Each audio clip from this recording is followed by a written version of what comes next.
Guys, tadi di kelas fisika saya agak bengong pas bahas arus sama hambatan listrik. Ada yang bisa bantu jelasin nggak? Hahaha, Mas Aris kayaknya ngantuk tuh. Tapi tenang, gampang kok. Bayangin arus listrik tuh kayak air yang ngalir di pipa loh, Mas. Iya benar, jadi arus itu ya aliran muatan listrik kayak air yang ngalir. Kalau airnya banyak yang ngalir berarti arusnya besar. Nah, hambatan itu kayak pipa yang sempit atau ada batu yang nyumbat. Oh, jadi makin sempit pipanya, makin susah air ngalir. Sama kayak listrik dong. Nah, persis. Kalau kabel kecil atau kualitasnya jelek, arus listriknya susah lewat. Itu artinya hambatannya besar. Makanya kabel-kabel di rumah pakai tembaga, karena tembaga punya hambatan kecil, jadi listrik bisa ngalir lancar. Kalau diumpamain lagi, bayangin aja jalan tol.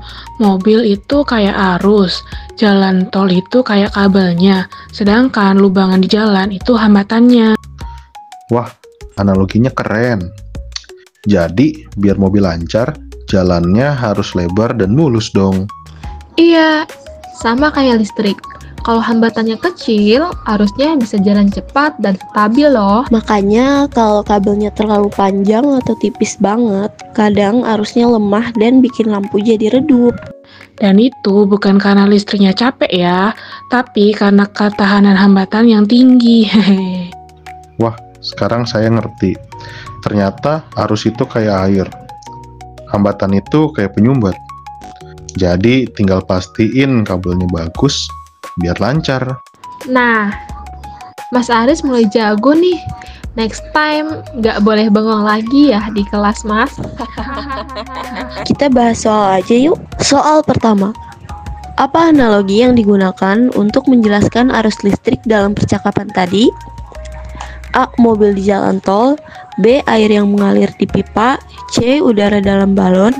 D. Batu di sungai. Jawabannya adalah B.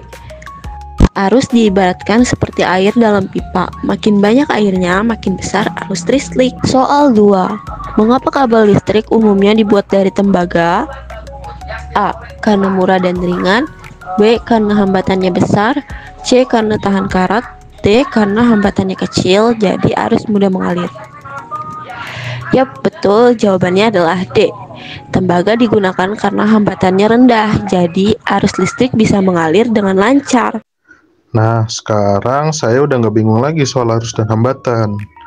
Makasih banget guys. Sama-sama, fisika itu asik kok, asal dijelasin santai dan nggak pakai rumus duluan. Betul, dan ingat ya, konsepnya penting banget buat sehari-hari, apalagi kalau udah bahas instalasi listrik.